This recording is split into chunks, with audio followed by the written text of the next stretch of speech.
Hi everyone, we are here at Southern Hoist with the wonderful Kirsty, who is now one of the top 100 women in construction. So in honour of Women's Week and particularly Women in Construction's Week, we thought we'd have a little catch up with her. What does being a woman in construction mean to you? Oh, very good question to start. What does it mean to me? I've always had to prove myself being in a man's industry. Well, it's predominantly men, or it was when I started 33 years ago. It cannot be 33 years ago. I'm wearing well.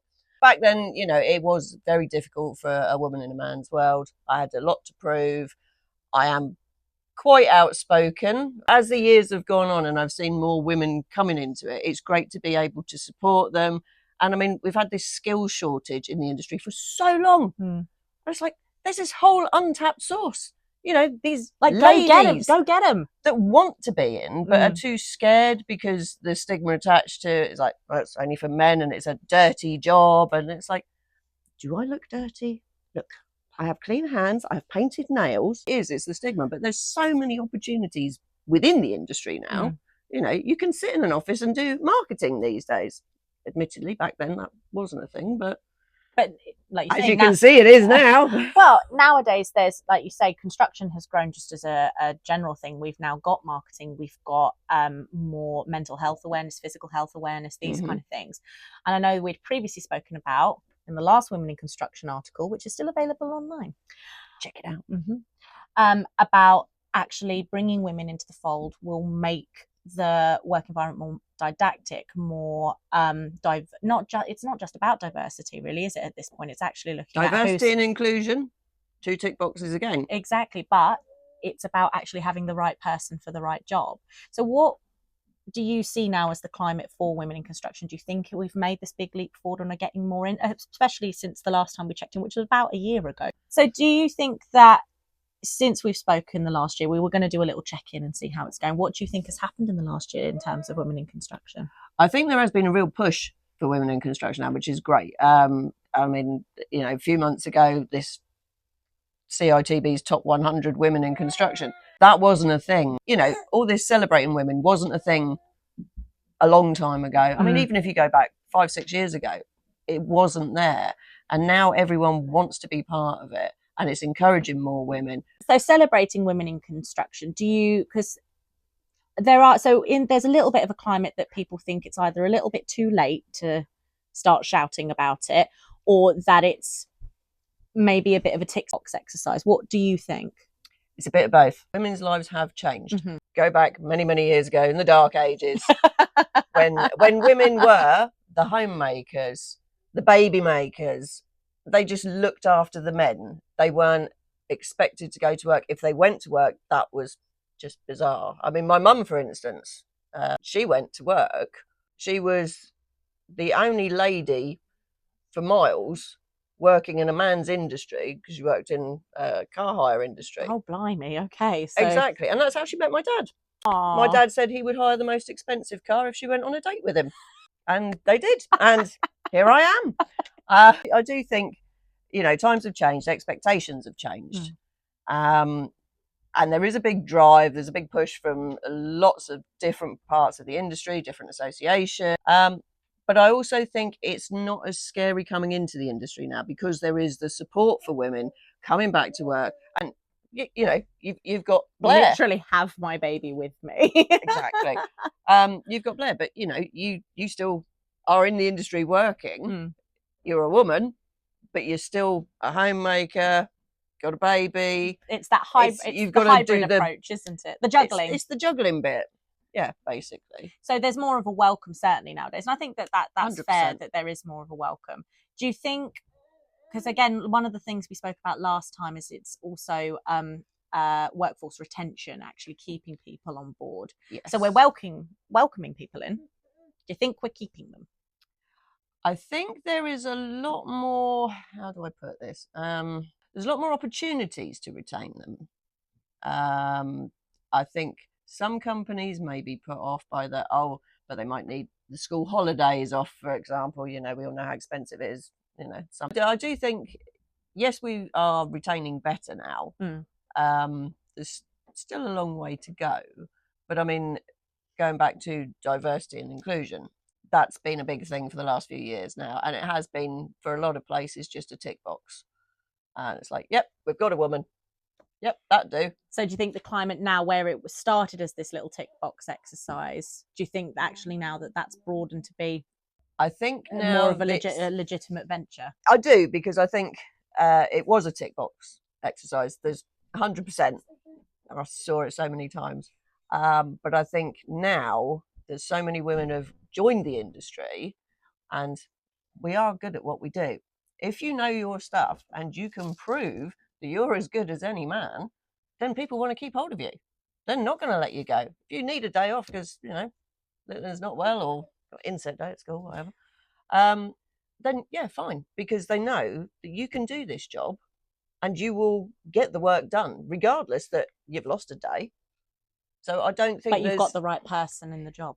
It's always important to have the right person, male or female. Yeah, I mean, don't get me wrong, I'm all for women, but it's about having the right person, and actually, like you say, opening up the construction workplace to women is meaning that maybe roles and jobs that were being previously filled by men that needed, I'd hate to say it, but a woman's touch, opening it up to find different people, different varieties, because this is it.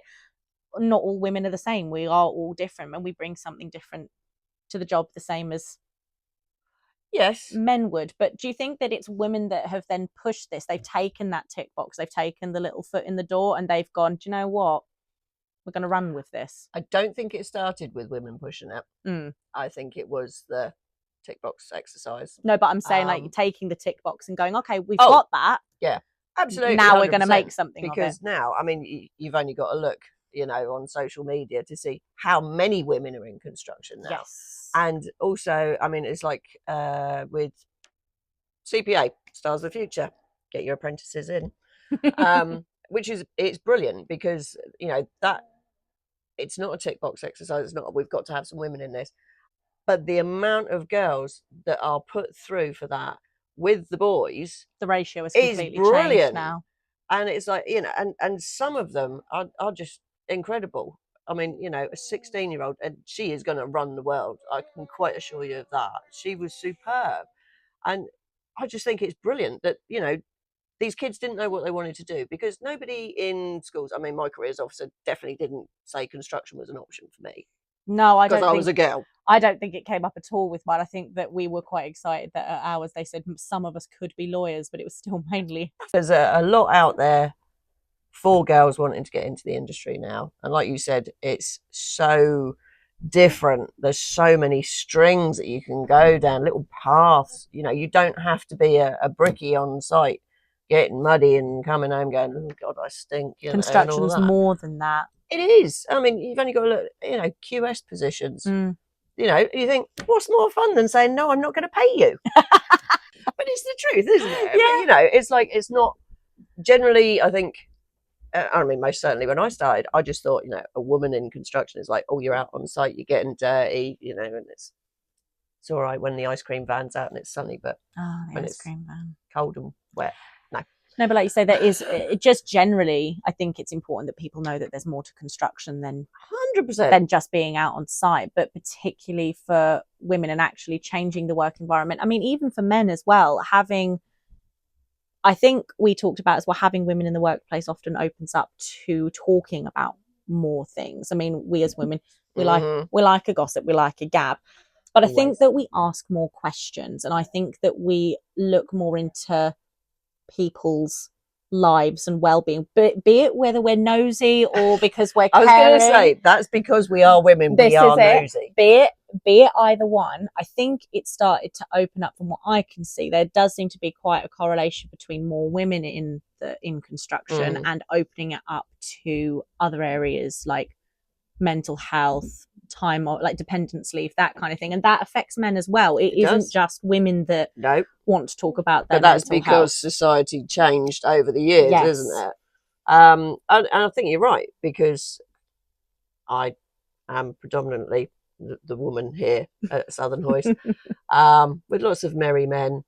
I know the ins and outs of their lives because I take the time to check in on them, and I will ask the most stupid questions. And they do look at me like I've got two heads some days, but I'm still learning as well. I don't know everything. I'm not an engineer. They can teach me that. But then when they've got issues, they've got no problem coming and talking to me about There's that it. camaraderie. It's that there. open door policy. It's like, you know, we're all here. We're all one big happy family. A bit dysfunctional at times, but That's the best kind of family. but we are a family. Do you think that that's something that would have happened without a woman leading the way in that regard, or do you think that maybe it's something? Let's be kind. Do you think maybe it's something that would have taken a lot longer to get to? Quite possibly, only because, you know, they're blokes. You know, they've got a dartboard. Talking like about feelings as having a pint and playing snooker. Basically, yeah. But you know, when they've got issues in their personal lives, they will come and talk to me about it, and that's nice, and I will help them whichever way I can. But it's meaning they can be more open as well, and it's 100% changing their perspective on things as well. I think so. Yeah, I mean, I know because I didn't start off sort of being in charge of them. I was one of the lads. Wow. In the good old days, I was one of the lads. Yep. We think we've got a more diverse and inclusive workplace that's not just a tick box exercise anymore. Thank God. Woohoo! And we think we've got the future of construction. I do genuinely believe that, you know, it's great getting more people into the industry, regardless of gender. Yes. But it is great to see so many women that are not afraid to push the boundaries now and go, do you know what? Just because I've got lumpy bits on the front, I think there was a lot of attention for women entering the industry because, you know, we have a different body shape. And generally, if you used to walk past a construction site, you get the wolf whistle, which would make women feel uncomfortable. So you think, why would they ever put themselves actually in the environment? Thank God we've come a long way since that. Well, so we now have work clothes that are designed for our lumpy bits. Well, thank you so much for your time today, Kirsty. And happy Women in Construction Week, everyone, and happy Women's Day. Girl power!